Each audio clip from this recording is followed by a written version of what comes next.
여러분 안녕하세요. 핫설입니다. 예, 이번 시간에는 21세기에 아직도 이런 집구석이 있나 뭐 그런 사연인데요. 있어. 이 사연은 진짜인지 가짜인지 모르겠지만 이런 집이 있어요. 그래서 가지고 왔습니다. 제목, 남친 집에 인사를 갔어요. 어머! 쓰레기장이네. 얼른 도망가자. 여러분 안녕하세요. 제가 지금요 뭔가 쎄하고 너무너무 혼란스러워서 그러는데 최대한 본대로 적어볼 테니까 여러분이 판단을 좀 해주세요. 아니 사실 제 마음은 이미 돌아섰는데 보다 좀 더 확실하게 쐐기를 받고 싶어서 이렇게 글 써봅니다. 일단 저랑 남친은 4년 동안 연애를 했고요. 비록 연애를 오래 하긴 했지만 그래도 사실 뭐 결혼 생각은 딱히 없었는데 계속 내년까진 꼭 결혼을 하자 이래가지고 졸라 되더라고요. 그래서 일단 뭐 결혼을 하고 안 하고를 떠나 오래 만났으니까 어른들에게 인사는 드리자 싶은 마음에 남친의 집을 먼저 방문했는데요. 쓰레기장이었어요. 그러니까 지금부터 이 아래부터가 제가 본 모습들이에요. 첫 번째, 남친의 어머니만 일을 하고 그것도 모자라 거의 절대 복종하는 무슨 하녀 같은 느낌이었어요. 밥 차려라. 아니 갈비찜 하라고 했잖아. 아니 뭐야, 이 옆에네 과일도 안 사놨어? 물론 아버님이 제일 심하긴 했지만 그런 걸 떠나서 거기 있던 모든 사람들, 아들들 둘이 어머님을 자기 엄마를 하대하는 그런 느낌을 강하게 받았어요. 아마 아빠의 영향이겠죠. 특히 방금도 말을 했던 아버님이 어머님께 했던 말, 갈비찜도 안 해놓고 과일도 안 사다 놓고 네가 집에서 하는 게 도대체 뭐야 등등등 이런 소리를 하는데 어머님도 그렇고 다들 그냥 그러려니 해요. 어머님 당신도 그러려니 해. 얼마나 많이 당했으면. 두 번째, 다 같이 밥을 먹는데 어머님 당신 혼자 따로 드셨습니다. 음식이 다 차려지고 자리가 없어 라며 어머님은 거실 정리를 한 후 혼자 먹겠다고 하셨는데 그걸 떠나서요, 그 누구도 같이 먹자라는 말을 하지 않더라고요. 참고로 식탁에 빈자리 있었습니다. 나 진짜 놀랐어요. 세 번째, 결혼하면 무조건 애부터 낳아라. 꼭 아들 낳아야 한다. 속도 위반도 환영이야. 너도 알겠지만 애기는 엄마가 젊을수록 아이도 똑똑한 법이다. 이거 전부 다 아버님이 했던 말이에요. 네 번째, 아파트 줄 테니까 월 50씩 갚아라. 참고로 여기서 말하는 아파트는 지금 당신들이 살고 있는 그 아파트를 말하는 겁니다. 저희 결혼하면 이거 주고 당신들은 나가겠다 이거예요. 뭐 매매가 3억 중반 정도 된다고 하는데 이거 진짜 듣자마자 어이가 없어가지고 사실 뭐 결혼 마음도 없었지만 그나마 있던 마음도 여기서 다 박살났고요. 그래서 저도 좀 막 나갔어요. 아버님 그러면 명의 이전을 해주시는 거예요? 라고 물었더니 저를 막 혼내시네요. 월 50씩 30년 동안 주면 갚으면 그때 바꿔주겠다 하시는데 아니 뭐야, 그럼 그때까지 살아있을 거라 이거야 뭐야.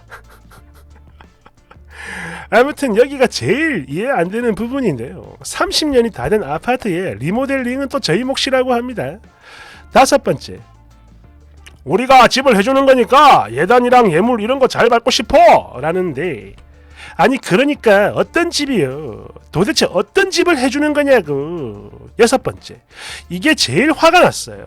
당시 남친의 여동생이 퇴근을 하고 집으로 들어왔는데 아무도 신경을 쓰지 않아요. 어머님조차. 보통 이런 경우 어머님은 막 딸 챙기고 그러지 않나요? 그런데 어머님도 그냥 가만히 있어요. 아니 이것도 진짜 이해가 안 되네. 그래 뭐 평소엔 그렇게 지냈다 하더라도 물론 그것도 충분히 이해가 안 되고 나쁜 거지만 그래도 집에 손님이 와 있으면 일부러라도 뭐 따뜻하게 맞이하고 하다못해 막 가식적인 모습 보이고 그러지 않나요? 우리는 이렇게 화목해 라고 말이죠. 그런데 이 미친 집구석은 그런 게 단 1도 없었어요. 사람이 문을 열고 들어왔는데 그냥 소 닭 보듯 대면대면 아무도 말을 안 걸어요. 밥 먹었니? 이런 소리도 없습니다. 이거는요 놀란 걸 떠나서 진짜 막 화가 나더라고. 뭔가 싶고. 아무튼 제가 겪은 일은 대충 이랬고요. 가뜩이나 결혼 생각 없었는데 미친 집에 가가지고 인사드리고 나니까 이젠 뭐 연애 생각조차 없어졌습니다.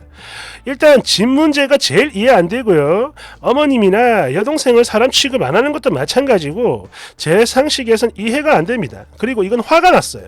거기다가 이런 모습을 보면서 단 한마디도 안 했던, 아니 제 눈치조차 보지 않았던 이 남친놈, 이 자식도 이젠 인간으로 보이지가 않습니다. 그래, 가식이라도 떨었어야지. 그래서 이제 그만 끝장을 내려고 하는데요. 이런 제 생각과 결정이 틀림없이 맞는 거겠죠. 그냥 쎄하기만 한 거 아닌 거 맞죠, 여러분? 그렇죠. 도망가셔야지요. 댓글 1번. 쓰니 말 맞다나 집에 손님이 와 있는데도 그런 정도라. 이야, 그 집구석 참 알만하네요. 그 남자 어머님이 쓰니의 미래의 모습입니다. 물론 시집을 갔을 경우에 식구들과 겸상도 못하는, 세상에 뭐 그딴 집이 다 있어 21세기에. 2번. 예비 며느리 앞에서 연기조차 안 할 정도다. 이거는 이미 그런 것들이 뼛속 깊이 익숙하다, 박혀있다, 이런 뜻이지요. 쎄한 게 아니라 이 정도면 그냥 쓰레기 집단입니다. 고로 결혼하잖아요. 너님도 쓰레기 취급받아요. 3번. 이제 남친이 쓰니한테 매달리는 일만 남았군요. 온갖 감언이설로 쓰니를 꼬시려고 할 거예요. 오해하지 마라. 네가 봤던 게 전부가 아니야. 우리 부모님 절대 안 그런다. 우리 엄마 그런 거 아니야. 더 겪어봐. 내가 잘할게. 아, 사랑한다고 싶냐. 4번. 죄송합니다.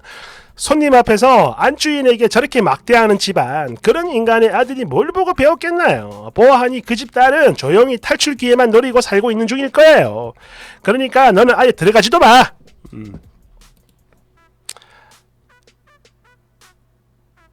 사실 정도의 차이는 있겠지만 이건 뭐 남아 선호 사상도 아니야. 그냥 거지 같은 사상인데 이런 집이 아직 많아요. 근데 요즘에는 좀 달라진 게 뭐냐면은 겉으로 티는 안 내려고 하거든. 숨기려고 하는데 이 집은 그런 것도 없네요. 말 그대로 쓰레기 던전 같은 곳입니다. 가면 큰일 나요. 다 죽어. 감사합니다. 좋은 밤 되세요.